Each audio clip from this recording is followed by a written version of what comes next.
welcome to the Life Show with Musart.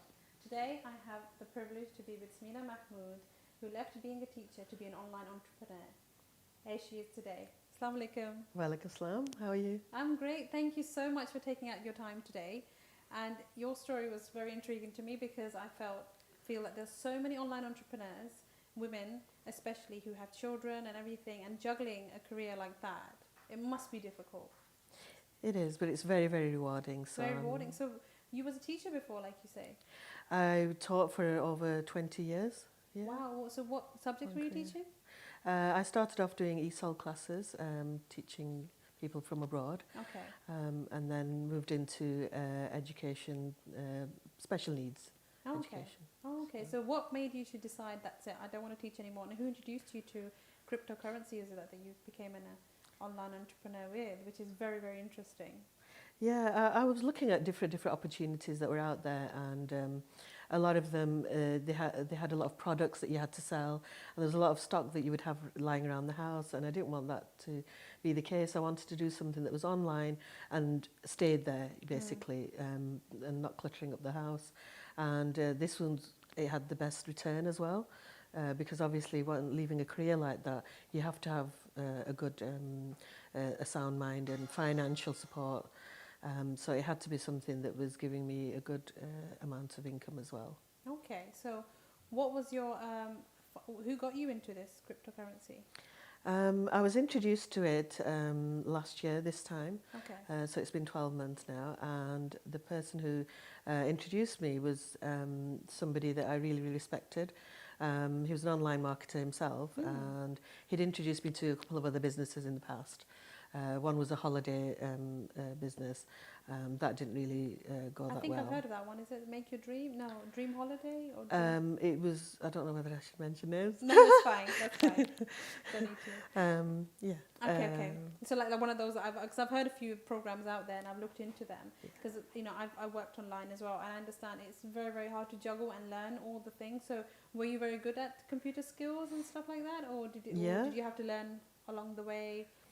I think the marketing side was a bit difficult because I knew how to use a computer basically, but the marketing and the strategies that you use are very different.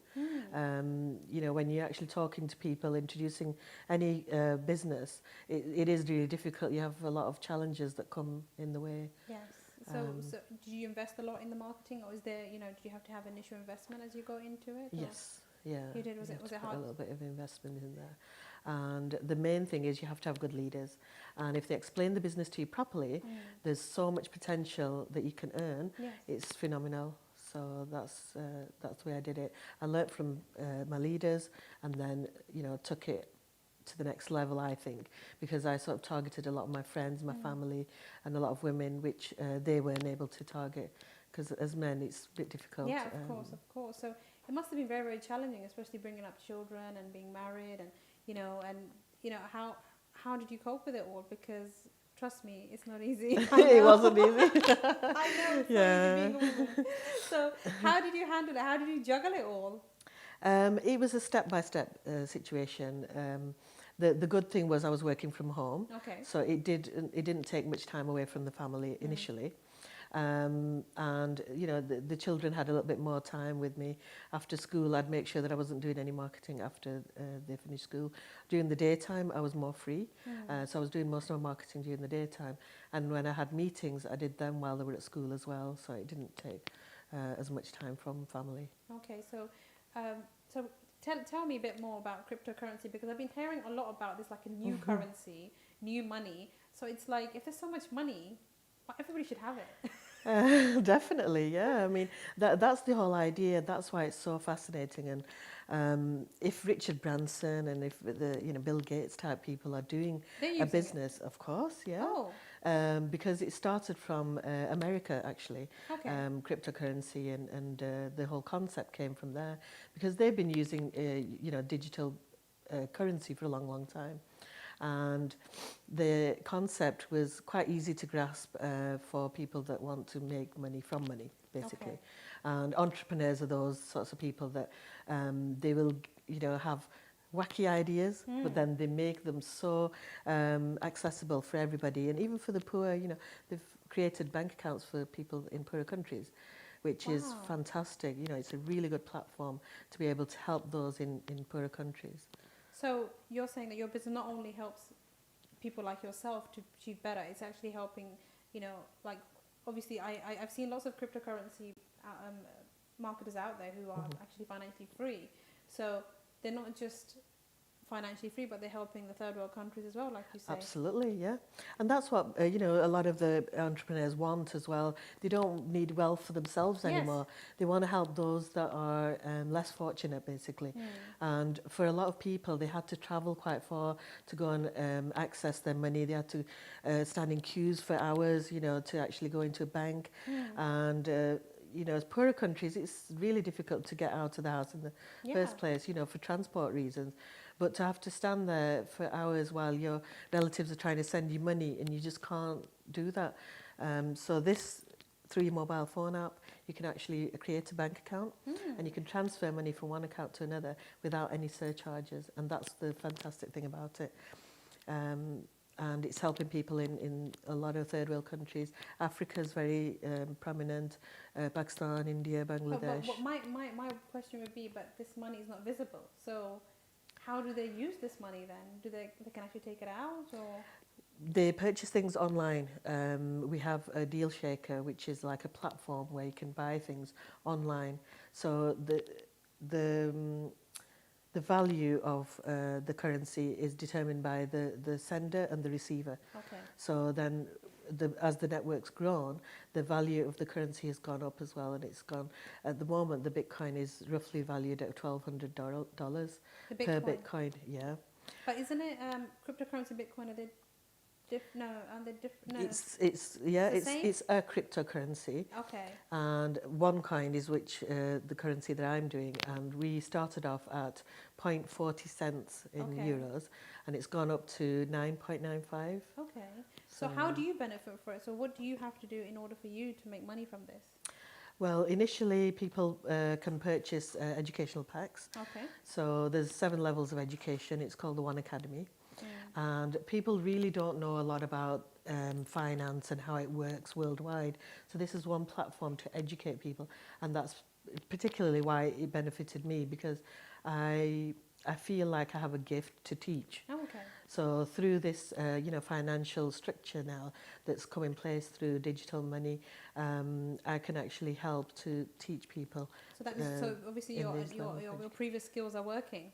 Yeah, so no, teaching, it's so amazing. 20 years, so you can use that again. So in a way, you're actually doing what you've already been doing. So it's not that new to you in a way at all, is it really? No, the skills are still there. So the educational pack, so you teach, so do you get paid as like a salary per se, or do you have to do like a certain amount of commission like you do, like a certain amount of products, like other affiliate products?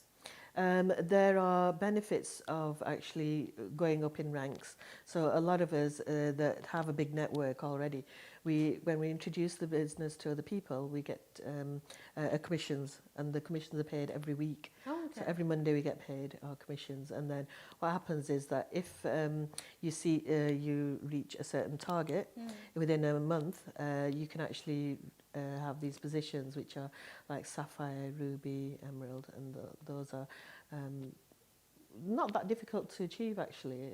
I think people have a lot of money that they want to invest in something where they know that they can see a return, and this is one way to do it. So so do you have to have a team underneath you, or? Yes. So you have to be a leader as well. So you get to, and you have to handle a massive team. So is it like other affiliate companies where if you're not earning a certain amount of if you don't have a certain amount of affiliates underneath you, so you are not going to earn, like you get their commissions? Does it work the same way? Not necessarily, no, because the value of the currency is going up as well. Okay. So if at a certain point you exhaust all your main members and you don't really get any new people buying, the currency is going up in value anyway. So whatever we have in our accounts, that keeps coming through. So we have like four forms of income. So we have like a referral income, a matching bonus, and those keep coming in. So how many actually hours of work are you putting into this a week? I did go a bit mad with it. Did you? I was eating, sleeping, and everything. Really? Yeah, Wow, okay. one coin, one life. I went a bit mad with it, but each to his own, I suppose. You know, it's just if it fits in with your family life, you can do like 15 hours a week. You know, and with me, like I said, you know, I was up and down the country. I was going to the big events as well, and at some points I was like doing 60 odd hours. Wow, 60 hours. How did you do that? Well, I had affiliates in like America and different So you had to do parts of different time zones with Pakistan. them. So your affiliates that are now. So isn't it hard to teach new people who don't know anything about it? Isn't it hard to like say, okay, this is a path that I've chosen, and you should choose it too, and why? Isn't it hard to do the whole marketing thing?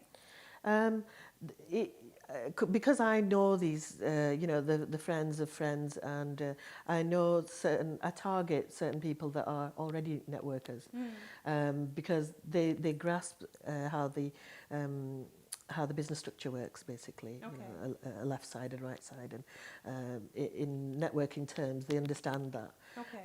and they could probably network anything. And with cryptocurrency, I think if you have a good network already, it means that you start earning straight away.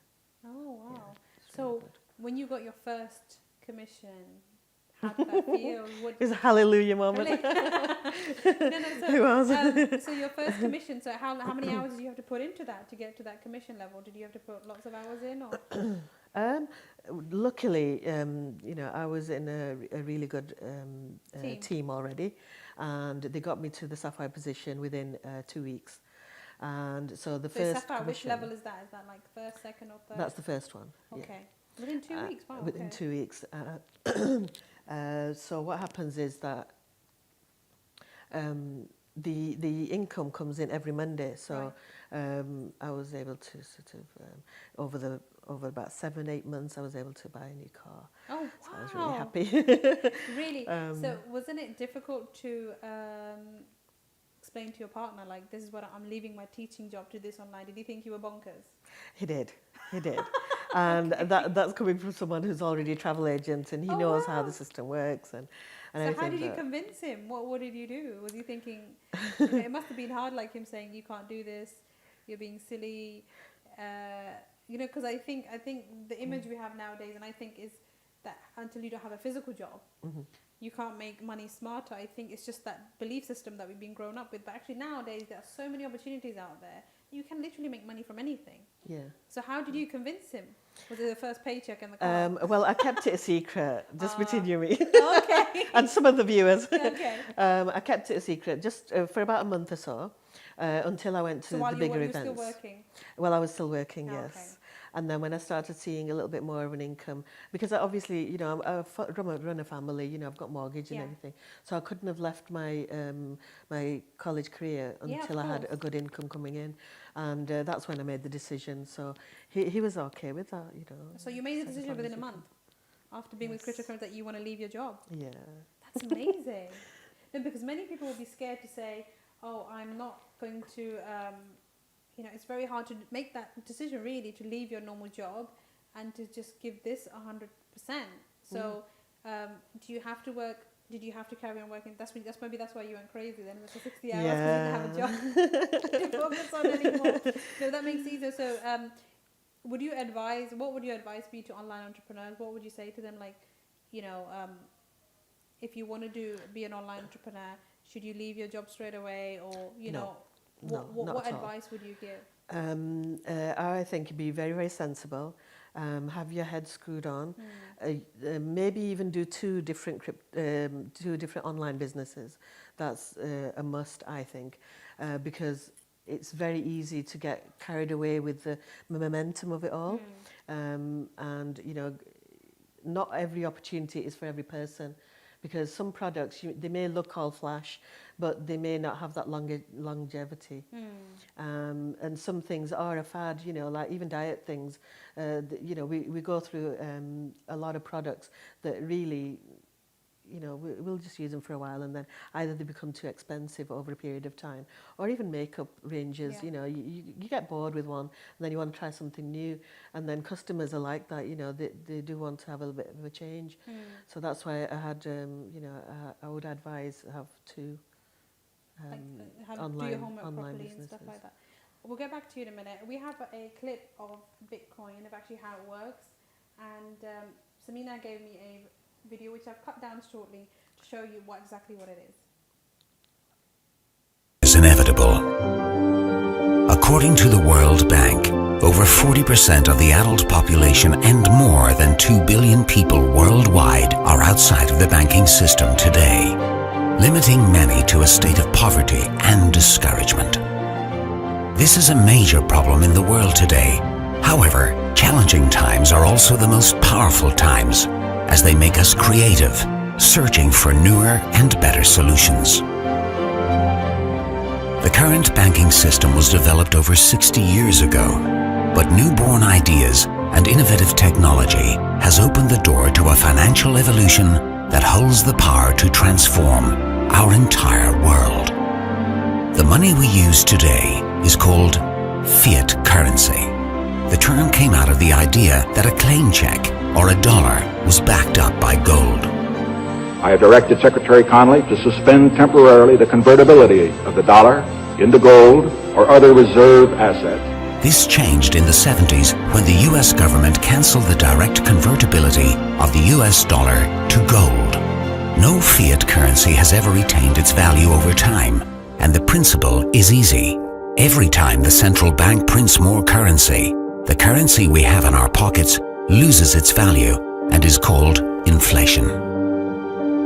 After years of inflation, overloaned markets, and irresponsible, unregulated financial management, the consequences were huge and finally led to the financial crisis of 2008. A crisis that was also the beginning of a great financial evolution. Cryptocurrency was born.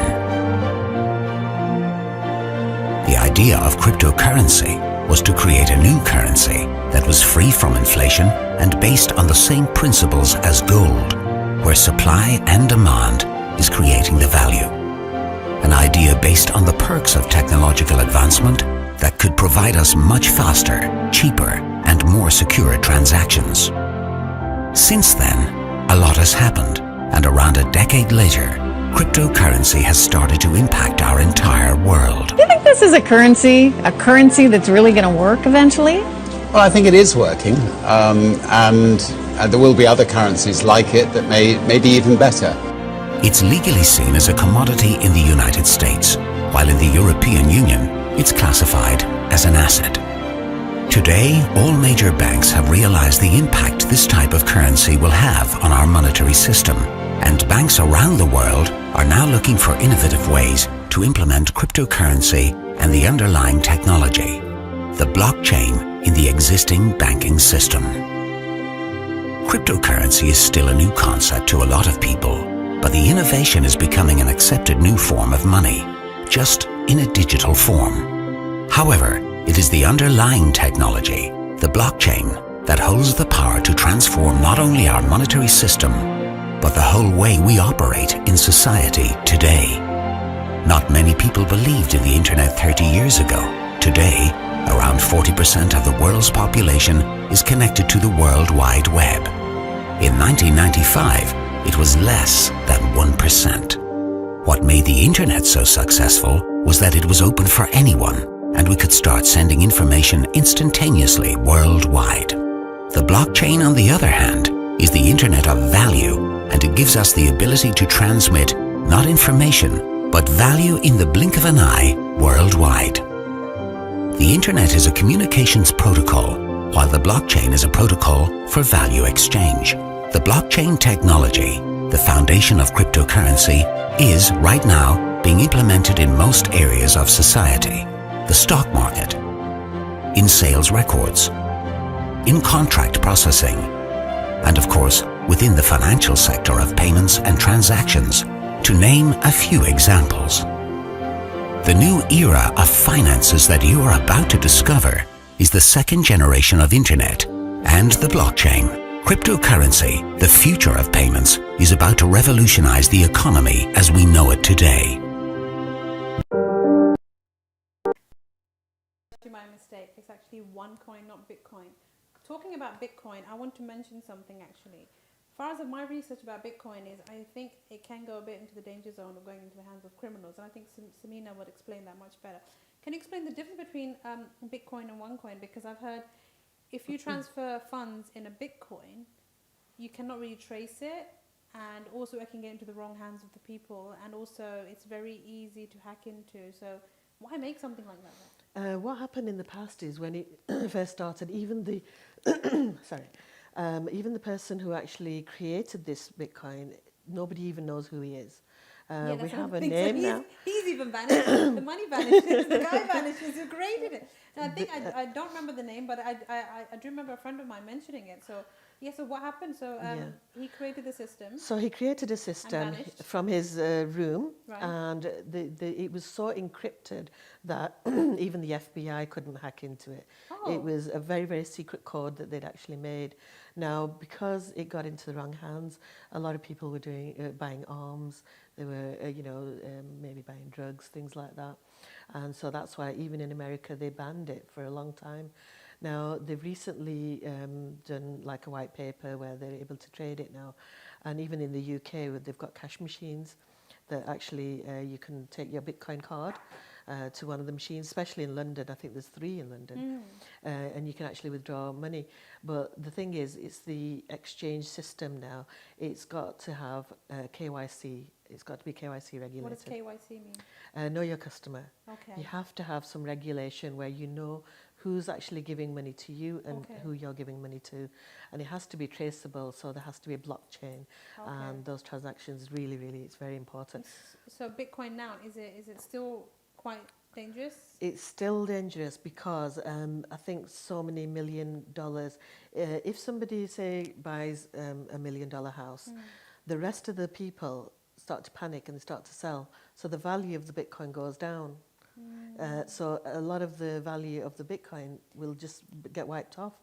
So it's very risky, even for traders. They don't know from one day to the next. The value of it could go up. So Bitcoin, down. Let me get this right. Bitcoin's like a currency then, really? Yes. And because you've lost me a bit now. I'm just trying to think. It works from peer to peer, so it's from member to member. Yeah. No. What I mean, you lost me in the sense of the currency. So it's like, so One Life is obviously another currency, as far as I understood now. Yes. Crypto. So, but you can transform this currency into any country around the world. Yes. How amazing is that? So you earn money through one currency and you can just switch it over. Yeah. So obviously, so who created the cryptocurrency then? So what happens is, if you look at your banknote now, whether it's American, whether it's the rupee, whether it's the British note, you'll see a code on it. It's serial number. Yep. So even if you hear about like kidnappers or somebody, if there's any paper money exchanged, or they ask for ransom, those paper notes are traced not by the paper but by the serial code that's on it. So that is digital money. I see. And it's just about understanding the concept that digital money is the serial number. Without that serial number, that is just a piece of paper. And, the sooner people understand that, the better it is, because that's how currencies fluctuate, go up and down in value. The euro is always, that bit cheaper than the pound. The pound is a bit stronger than the dollar, and that's how these systems work, because we know exactly the value from the stock exchange, the international market. And fiat currency is being phased out. It's happened in Sweden, it's happened in, I think it's Taiwan, Indonesia. People are looking more at blockchain, looking at technologies. And, if you look in Pakistan as well, it's very, very good and fast in the technology market.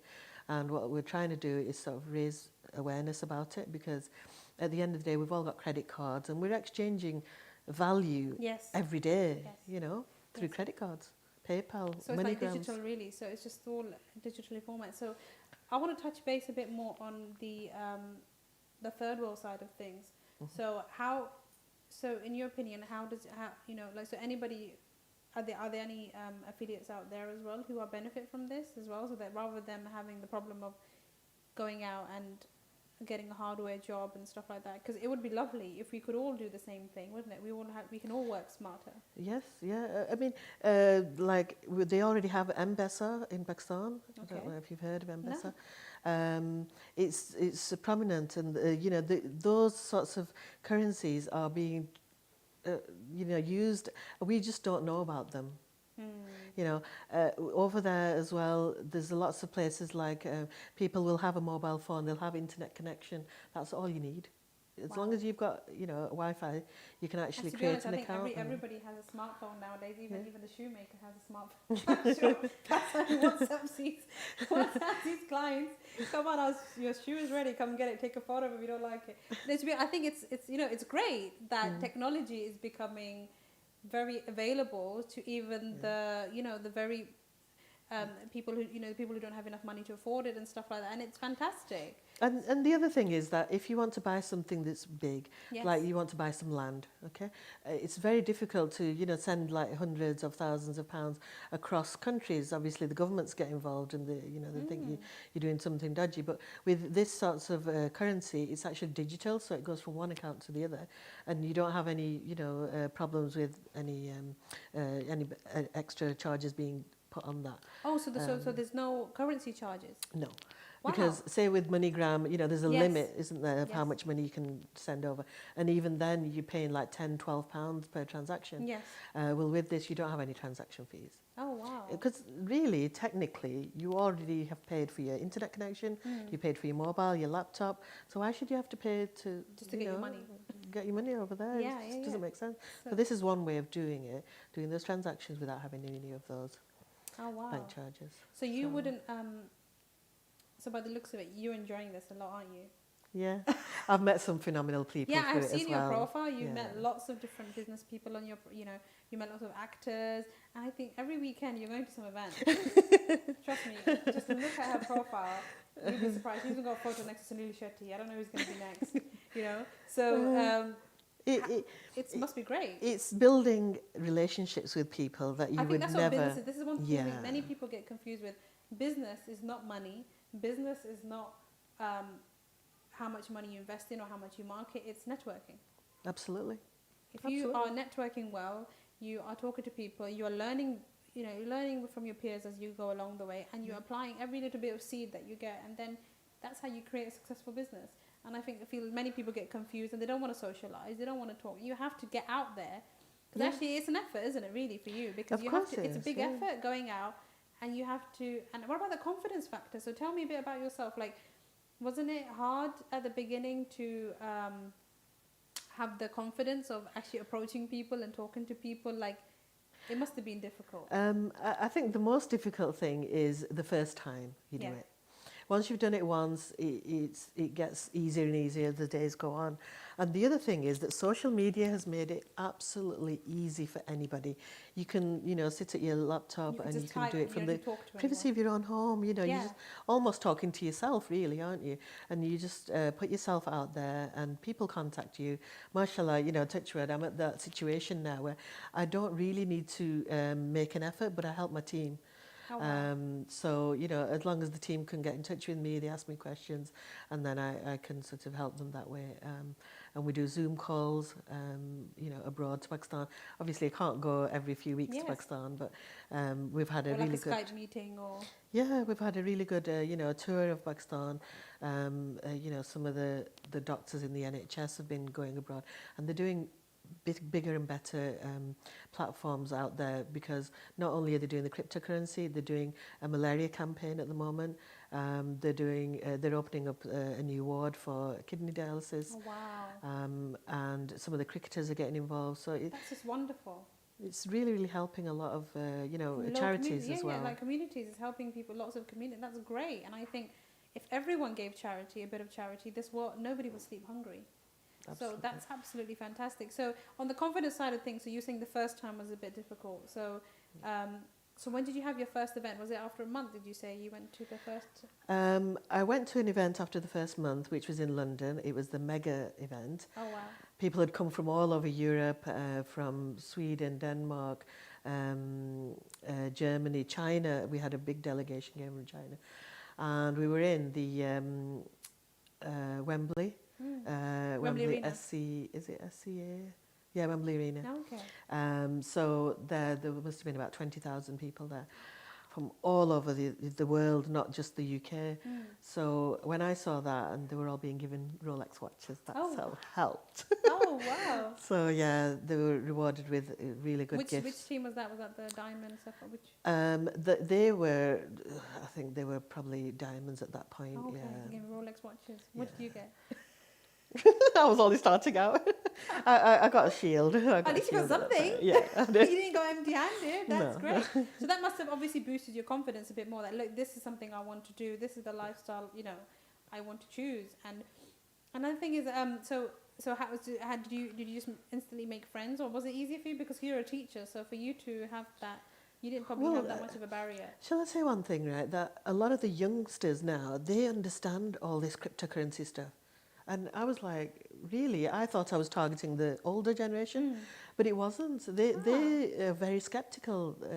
My age and above, they're quite skeptical. But the young generation have taken, wow, they're like on it, and they know how it works. And obviously technology is for the youngsters anyway. But a lot of students were coming out with university degrees and had no careers or no guidance. No job, yeah. And this has given them so much wealth. Wow. I mean, so they probably paid off their student loans before. Yeah. Yeah. Yeah. Because I think lots of people who have degrees, it takes them years before they can pay off their student loan, because education is very, very expensive now. So you met all these students as you went onto your event, and yeah, and the main thing was that a lot of them were not just doing the talking; they actually had nice, healthy, bank balances, and they were able to buy cash cars. There were people driving around in Ferraris that never thought they ever would, and it was actually making those dreams come true. And it wasn't just the talk, because you hear that all the time. So, ACN was one of them. Okay, so what would you do when you get somebody who's skeptical? How would you take away their skepticism and say, no, this is the company you should join, you should be on my team? What do you normally do? What would your advice be? Shall I say, if the truth is that if somebody is not understanding in the first 5 or 10 minutes, I let them be, because I don't want to have to convince somebody. If somebody understands it within 10 minutes and they're open and they're receiving the information, then that's fine. But I'm not going to keep pestering somebody who's just totally not going. Because I used to work for I tried an online marketing scheme, which was MLSP, My Lead System Pro, which is a very good platform. Trust me, I still don't get it. I've heard of it, yeah. No, it's wonderful. But I within the first month, I made $2,000. And that was only because one tip, I just followed the one tip of action that my leader gave me, and that was just to communicate with 2 people a day. And I was signing up people. So basically, but it was a bit hard work, to be honest. And I think once you reach a level, and you need to, once you educate yourself to a certain level, that you can keep that team going. My struggle was to keep that team going. I'm not going to lie. But what happened was, at the time, my nephew was diagnosed with cancer, so I just let go. Yeah. I couldn't carry on, and it was just too much for me. But then after that, I see there are so many opportunities that are growing and growing and growing. And My Lead System Pro is a great platform, I think, for training and online. I think it's the cusp, actually. It just teaches you everything about online marketing and how it works and stuff like that. So what difficulty did you have at the beginning? I was struggling to convincing people, and to be honest, I was chasing them. I was saying, please buy into this program. So I was like, at least buy one product and I'll get this commission. I wasn't begging it, but I was just saying it's just the convincing part is a bit difficult. That's the worst thing you can do. If you come across as though you sort of got this ball there and you, please, join my team, it doesn't work. I didn't even say join my team. I just said, look, this is what it is. I was playing the whole hard cool thing, saying, yeah, do you want to join me, then join me, and then if not, then not. But then when they join me, I go, yes, they join me. But I'm just saying it's just hard work keeping up that momentum, in my opinion. Yes, it is, and it takes a special sort of person that when you get knockbacks, you bounce back up. No, the hardest thing I had was I had some people who would join, but then they'd say, oh, I don't get it, I don't do it. I'm like, you at least please watch the training. So You know, sometimes you literally have to hold and grab people's arms to stay on. Don't you have that problem? Well, I never actually signed up to any training system. Okay. I haven't had any formal training in, mentoring myself, but I do mentor other people. So I think the main thing is that they have to have a passion for it themselves. And if they understand the subject, like I say, in the first few hours, then they will take it to the next level, and it should become second nature.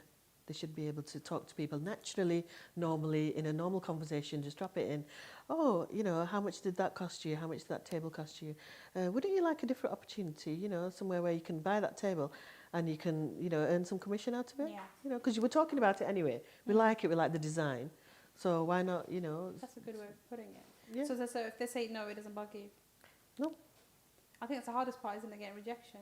And it's 80% of the business. It must have been, at the rejection, beginning, it yeah. must have been hard to overcome that, because now, I think a year later, you come on, a year ago, your mindset must have been a lot more different. It must have been hard, like, why they're saying no, I really need them. So like you said, you were working 60 hours a week. That's a lot. It was, and a lot of the time, my goal was, obviously, it was so important to me to have a good, solid future for my kids that I just kept on plodding on, kept on going, kept on thinking of different strategies. Wow. I had my local team going on, my Blackburn events. I used to do them every single week, and I had a really good upline. Blackburn events, sorry? Blackburn, sorry. Blackburn events. Blackburn, yeah. So that's my local. So you're doing events one. for the cryptocurrency yourself? Yeah. You're holding them yourself? I was, yeah. Oh, wow. Yeah, in my local How was that? area. Wasn't it hard to get people to the event? It was in the first few weeks, but then slowly, we started building up momentum. Now we have them in Manchester. There's two different events So that we do in you Manchester organise the now. event yourself? Calling people to with the team, I can't just say it on my own, but with the rest of the team members, we've sort of taken it to the next level now, and a lot of diamonds are coming through, which are like. So do you charge people to come to the event, basically. or do you charge them to come to the event, or No, tickets? no. Ours are always free. Oh, It's only the national events really that they do charge, because the venue charges. It's not.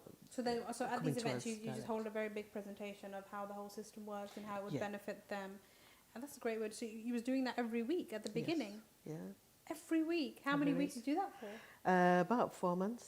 4 months. Yeah. That must have been tiring. It was, and then what happened is the leaders would come up. They would do part of the presentation from London. They would come up, and then it was good, to see that they cared about us basically. And a lot of us up north, we are a bit sceptical. But if we think that somebody's coming and week in, week out, we start, oh, maybe there is something in this, and then they start to, believe Get in it. touch and start becoming part of your team. Yeah. So tell me a bit about your luxury car that you bought within the first 4, was it 4 months or 6 months? You 6 said? months, yeah. 6 months. So what was your car that you've been wanting to buy? My husband already had an Audi, and I used to keep looking at it, and I thought one day, and I wanted to get it in cash. I didn't want to be one of these, On the finances. on the finance. And I had a little Honda, my little Basinti, little Honda. So I used my commissions, and Shukran, I was able to buy that. How was that feeling? Oh, it was awesome. Oh, really? Awesome, yeah. So you bought a brand new Audi. Yeah. And that feeling must have been phenomenal. It was such an Did achievement. you just feel surreal that, oh my God, these things actually happen? Because I think we are living in this day and age where we think dreams can't come true. But then we would look at other entrepreneurs and think, actually maybe there is. And then we get pushed back down again, and we get pushed back into our comfort zone again, and then we come a bit higher, then we come back in again. So it must have been amazing. Like, this is real. Did you pinch yourself 100 times? I did. And the main thing is that my husband was really sceptical. So I took him with me to go and choose it. I just wanted to say to him, that look, this is real money. Yeah. And so I took him with me, and then we chose this particular one. He must have been in shock. And he was a little bit envious because it's an automatic and this is automatic. I see. Okay. But we both share the cars anyway, No, so I know, it's not too bad. I'm just teasing you. But the kids probably enjoyed it more than us. Oh wow. Yeah. Oh, that's lovely. The So, children what's your loved next dream now? What's your next step now? What do you want to achieve now after that? You've got the car now. What's next? The mansion. I would like to be mortgage free, basically. Yeah. Yeah. That's a, yeah. inshallah. That's a mortgage free. Talking a bit more about the side of third world side of things, about entrepreneurs helping the people who are less fortunate and stuff. I have a wonderful story that is based in America from the Muslim Vibe about this guy who came into New York, and I hope it's the right city, but he wonderfully worked hard, earning $3 a day, into becoming a successful restaurant owner, and he feeds the poor. Here's the video. On a dreary morning in Washington, D.C., layers of donated clothes keep them warm. All they have resides at their feet or in their arms. Finding shelter and food defines their day. Dawood Proctor knows this struggle all too well. I mean, I see people come past and laugh at the homeless and you know, might look down on them, but if you really look at it, a lot of people ain't number one step away from being this way. Franklin Square is one of many places in the nation's capital inhabited by those without a home. And it sits just 2 blocks from 2 very different houses. To the west, the White House. To the east, Mayor Kebab House. This is Sunday morning. Owner Kazi Manan was in early on this particular day. With every dish, magic is that how much you have to stir it. He and his staff are preparing a special feast for customers at his Pakistani Indian restaurant. Potato, cauliflower, chicken, naan bread, chickpeas, and vegetable biryani. But these dishes are destined for an audience that's rarely welcome in elegant eateries. I knew about this place being here and passed it through my everyday travels. For the past few months, Manan has opened his restaurant to the homeless. Oh, we are blessed. Look, blessings are here. They're waiting for us to serve them. Isn't it amazing? Sometimes it comes in 15, 20. Sometimes they come like nobody. We are waiting. God, please send somebody, right? Nearly 20 people on this day, rainy, cold, and wet. Oh, came in from the elements for lunch. What you guys like to drink, tea or coffee? They're treated like any other guest. Tea, okay. What about you? Except for one key difference. Coffee. You, brother? They eat for free. Anytime, any day. Restaurant is open. You are most welcome. You are most welcome. You are our guest, just like other people. Anything you like with the menu or with the buffet, you're most welcome, eat free. Yes, it's shocking to me because I didn't think it was brothers out there that really cared for us to, you know, to help support the needs of the homeless. He went without rice. Give him a tandoori chicken. Give him potato cauliflower, and give him, you want bread? So we appreciate this guy right here bringing us down to eat, because sometimes on Sundays it's slow. Well, sometimes we got to go around and beg, or sometimes, you know, we get a cup and try to make money, to try to find ourselves way out to eat, trying to survive out here. You guys are the most important guests for me. Manan's boundless optimism and love of food was not cultivated at a high-profile culinary institute. A lot of ginger and garlic paste. His desire to provide stems from a painful uncertainty that defined his childhood. Kazi Manan grew up on a farm in a small village in Pakistan. He had 9 siblings. We didn't have any electricity. We didn't have any running water. And the school was, believe me or not, was under the tree. My elementary school, we didn't have a building. I study under the tree. When the rains, really hard rains start, teachers say go home because there is no building. To support his family, he went to work at 12 selling ice. The best school was 4 miles away, so that's how far he walked to get a formal education. In 1996, at the age of 25, Manan says his visa was miraculously approved, so he borrowed money from a cousin for a plane ticket to America. He started as a cashier, earning $3 an hour at this gas station in one of the district's toughest neighborhoods. When I arrive in America, I have $3, just $3. And I started my life basically with nothing. Hard work would alter the arc of his life. He says he worked double shifts, then multiple jobs. He saved up enough money to buy 1 limousine. The idea that a kid who came from nothing could one day drive the rich and powerful around in luxury inspired him even more. One limo turned into a fleet of vehicles. His business flourished enough that some 20 years later, he opened his own restaurant. That's called American dream. You know this, like, this is the only country where you say American dream, not in any other country. Wow. So yeah, he kind of understands. That's a good thing. Now that makes sense now? Yeah, it makes sense now. That make a lot of sense. He was blessed to obtain things through his struggle, and it's like he didn't ever give up. But to fully understand this man, you should know one more thing. I love to prepare this food for a homeless shelter. Every Sunday, he makes extra food and delivers it himself to those in need in another part of the city. Come and try. Manan connected a few months ago on social media with volunteers who now spend their Sundays dishing out hot meals to the homeless. And they make you feel that you are valued. For shelter regular Ron Verker, having hope on the Lord's Day means everything to him. It's huge. It's huge to know that I'm just this nothing, I'm nobody, but God thinks I'm somebody. Yes, thank you, yes. Kazi Manan says a skeptic recently told him that if he gives his food away, he'll surely go out of business in no time. Manan believes the more he gives away, the more God will bless him. I think this is all from God, and because of my mission is from God. He will always carry with him what his mother told him about holding tightly to his faith in the face of despair. She said if you share even when you don't have, God will take you from darkness to light. That's the whole answer to life. You know, being blessed by God. And God will help you, and I know He will. You know, you got to make the first step. He ain't gonna do everything for you. Jay Korf. In my heart, it feels a blessing. It's a blessing from God. ABC 7 News.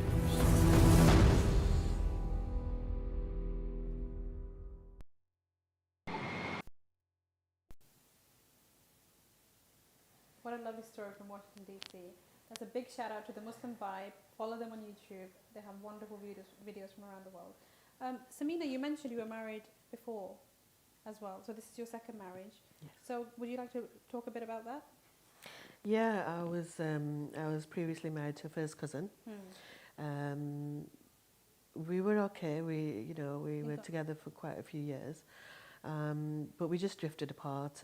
We didn't have any children, and we just decided to go our separate ways. So was it hard for you? Was it hard to let go and move on and marry again? Because I think lots of women have that problem with the trust factor of being with another person again, and I see many women who are just losing the opportunity of many great guys out there. So what advice would yours be? Like, how do you move on? Yeah, you shouldn't let life end there, because obviously you've got your career, you've got your, hopefully your home, and you need to build your life again and get your confidence back again. I think that's really important, because, when you go through a divorce, it's traumatic enough that you do, for a time, stay on your own, you have a bit of time to think, but then ultimately we need companionship, and that's partly the reason why I... So your current partner,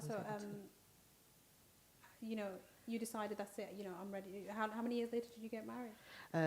About 2 years. Oh wow, okay, that's good. So it didn't shatter your confidence anyway, or you think, no, I can do this? And then you said you didn't have children from your previous marriage, no. but then mashallah, you've got 2 children through this marriage, and it's, alhamdulillah, you're doing really, really well.